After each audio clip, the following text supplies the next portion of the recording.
하나님 말씀 히브리서 5장 1절에서 14절 말씀입니다.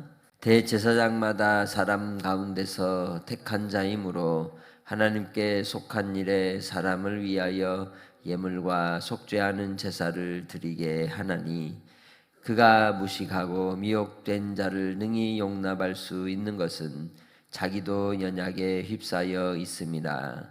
그러므로 백성을 위하여 속죄제를 드림과 같이 또한 자신을 위하여도 드리는 것이 마땅하니라. 이 존귀는 아무도 스스로 취하지 못하고 오직 아론과 같이 하나님의 부르심을 받은 자라야 할 것이니라. 또한 이와 같이 그리스도께서 대제사장 되심도 스스로 영광을 취하심이 아니요 오직 말씀하신 이가 그에게 이르시되 너는 내 아들이니 내가 오늘 너를 낳았다 하셨고, 또한 이와 같이 다른 데서 말씀하시되 네가 영원히 멜기세덱의 반차를 따르는 제사장이라 하셨으니 그는 육체에 계실 때에 자기를 죽음에서 능히 구원하실 이에게 심한 통곡과 눈물로 간구와 소원을 올렸고 그의 경건하심으로 말미암아 들으심을 얻었느니라. 그가 아들이시면서도 받으신 고난으로 순종함을 배워서 온전하게 되셨은즉 자기에게 순종하는 모든 자에게 영원한 구원의 근원이 되시고 하나님께 멜기세덱의 반차를 따른 대제사장이라 칭하심을 받으셨느니라. 멜기세덱에 관하여는 우리가 할 말이 많으나 너희가 듣는 것이 두나무로 설명하기 어려우니라.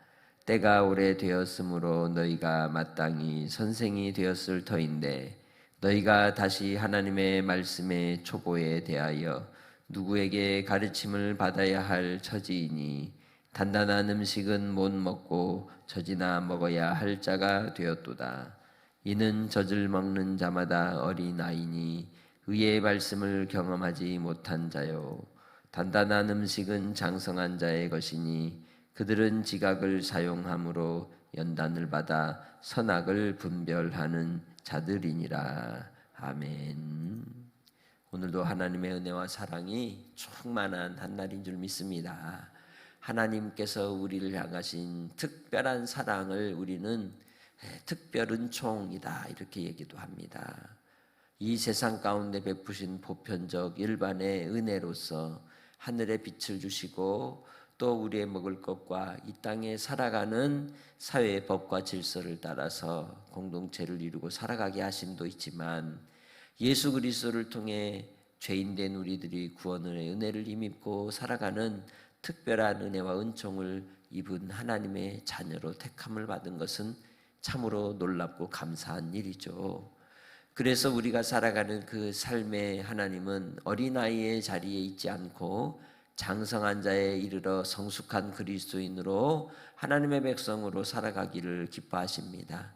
이를 위해서 말씀을 통해 우리를 가르치시고 교훈하시고 깨닫게 하실 때에 하나님의 말씀이 나의 삶에서 묻어나고 드러나고 확증되어 갈 수 있는 복의 사람들이 되시길 주의 이름으로 축복합니다.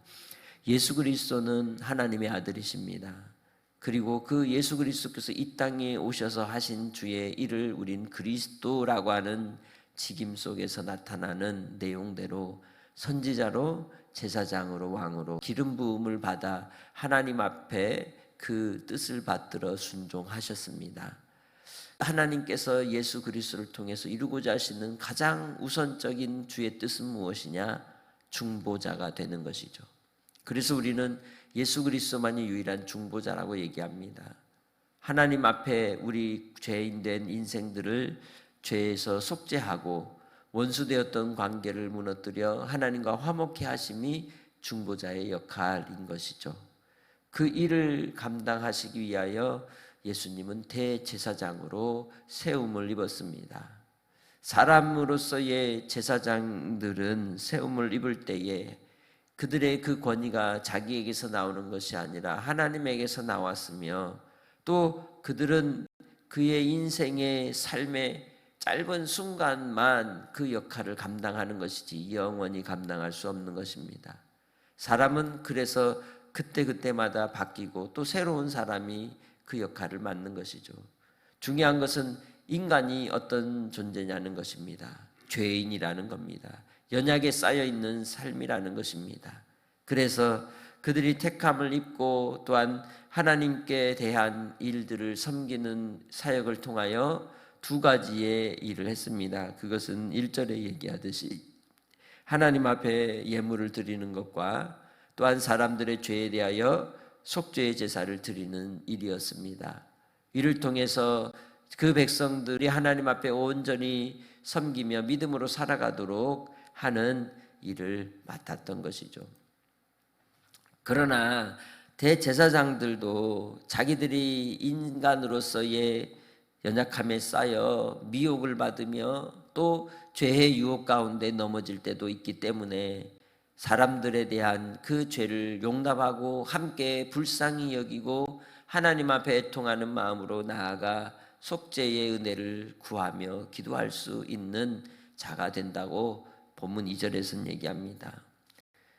마찬가지로 자기 자신도 그러한 연약함과 미혹의 인생을 살기 때문에 하나님께 나아갈 때 자기 자신을 위해서도 또한 속죄의 제사를 드리는 것은 마땅한 것입니다. 왜? 인생이기 때문입니다. 인간이기 때문에 하나님 앞에 온전히 나아갈 수 없는 그러한 연약함에 있기에 그도 하나님께 나아가 속죄의 제사를 드려야 하는 것이죠. 그에게 주어진 그 제사장으로서의 자격과 권위는 자기에게서 나온 것이 아니라 하나님께서 부르셨기 때문에 하나님께서 세우셨기 때문에 그에게 주어진 것이라는 겁니다. 그래서 분명 그 제사장은 자기에 주어진 그 사명을 감당할 때에 부르신 자의 마음에 합하게 부르신 자의 뜻을 잘 받들어 섬기는 것이 마땅한 바인 줄 믿습니다.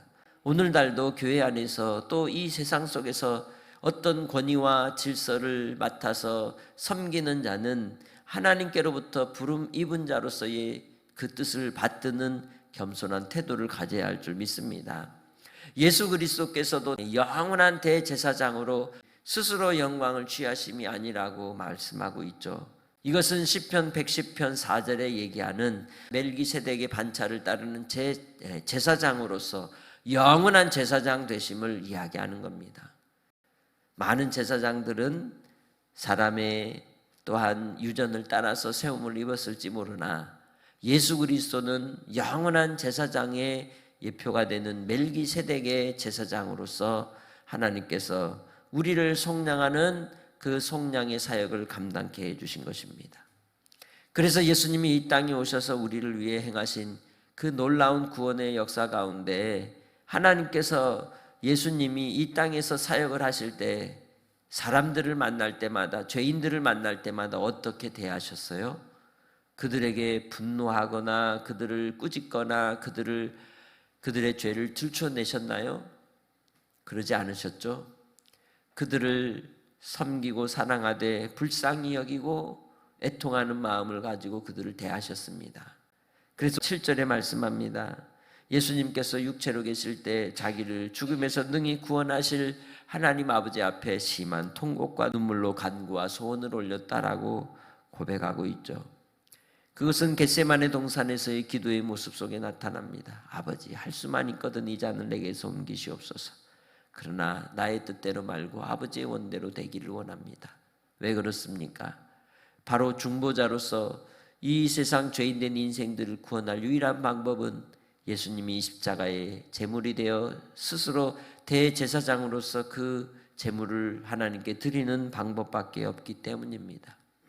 그리하여 우리 인생의 죄와 허물들을 속량하시고 우리를 위하여 중보하는 그 사역을 온전히 이루신 줄 믿습니다. 지금도 하나님께서는 그의 아들 예수 그리스도를 통하여 우리의 연약함과 우리의 죄악과 우리의 허물과 우리의 삶의 실패와 좌절과 상처 속에서도 우리를 긍휼히 여기시고 불쌍히 여기시고 우리를 품에 안아 위로하여 주시고 회복시켜 주신 은혜가 주 예수 그리스도 안에 있는 줄 믿습니다. 하나님의 아들이신 예수님도 하나님께 이렇게 심한 통곡과 눈물로 간구와 소원을 올려드렸을진데 하물며 우리가 하나님 앞에 나아갈 때 우리의 기도와 간구를 듣지 않겠습니까? 하나님 앞에 이렇게 나아간 예수님은 그의 경건하심으로 들으셨다라고 얘기합니다. 경건하심은 다른 말이 아니라 여호와를 경외하였다라는 뜻입니다. 하나님을 사랑했다는 뜻입니다. 우리도 주님 안에서 믿음으로 하나님을 사랑하며 주님을 경외하여 끝까지 고난 가운데 환난 속에서도 순종함으로 온전함을 배우는 믿음의 권속들이 다 되시길 주의 이름으로 축복합니다. 하나님께서 우리를 온전케 하실 때에 거기엔 반드시 시련과 고난과 연단의 과정이 필요합니다. 이를 통하여 예수 그리스도의 남은 구원의 은혜를 힘입고 우리가 이 땅의 삶을 통해 더욱더 믿음의 성숙한 자로 장성한 자로 세움을 입게 되는 줄 믿습니다. 예수님께서 부활의 영광을 이루시기 위해서는 반드시 고난과 죽음을 지나가야 하셨습니다. 우리도 하나님의 영광을 맛보는 은혜를 입기 위해서는 특별한 하나님의 은혜 가운데 보살핌 가운데 고난의 시간을 지나가야 하는 겁니다. 그럴 때에 장성한 자가 되고 견고한 자가 되고 하나님의 말씀을 경험하는 자가 되는 것입니다. 삶의 자리에서 주님이 함께 하심을 언제 경험하겠습니까? 기쁘고 즐거울 때가 아닙니다. 환난과 시련의 때를 지나갈 때에 가능하게 되는 줄 믿습니다. 그러한 인생의 삶의 과정에 있다 할지라도 주님 안에서 연단을 받고 선악을 분별하는 자가 되고 하나님의 지혜를 힘입는 자가 되고 하나님을 경외하는 자가 되어 어떤 상황과 환경에서도 흔들리지 않는 믿음 위에 견고하게 세움을 입는 장성한 그리스도인이 되는 삶을 사모하고 인내하여 주님이 우리에게 주신 그 영원한 구원의 소망 속에 하나님을 의지하는 한날이 되시길 주님의 이름으로 축복합니다. 하나님 아버지 감사합니다. 주의 신실하심을 찬양합니다. 우리가 주님 안에서 장성한 자가 되기까지 우리의 중보자가 되시고 대제사장이신 예수 그리스도를 바라보고 믿음으로 나아가게 하여 주시옵소서. 우리의 인생이 연약에 쌓여 있을지라도 주 예수께서 우리를 위하여 열어놓으신 생명의 은혜로 말미암아 이 땅의 삶을 통해 하나님의 나라의 열매를 맺는 자가 되게 하시고 또 환난의 때를 지남으로 우리에게 주신 그 아버지의 영광을 보게 하여 주시옵소서. 아버지 하나님, 우리 사랑하는 믿음의 권속들 주님 예수 안에서 더욱더 말씀 안에 가까이 나아가게 하시고 선악을 분별하는 자로 장성한 자가 될 수 있도록 주님께서 우리 심령들을 새롭게 하여 주시옵소서. 말씀 위에 세움을 입기 원합니다. 아버지의 뜻을 깨달아 알기 원합니다. 하나님을 기쁘시게 하는 자로 한날을 살게 하여 주옵소서. 오늘도 아버지 하나님 우리 믿음의 권속들 간구와 기도를 들으시고 주님께서 만져주시고 품어주시고 응답하여 주시옵소서. 한량 없으신 하나님의 은혜를 찬양하옵고 감사하며 예수님의 이름으로 기도합니다. 아멘.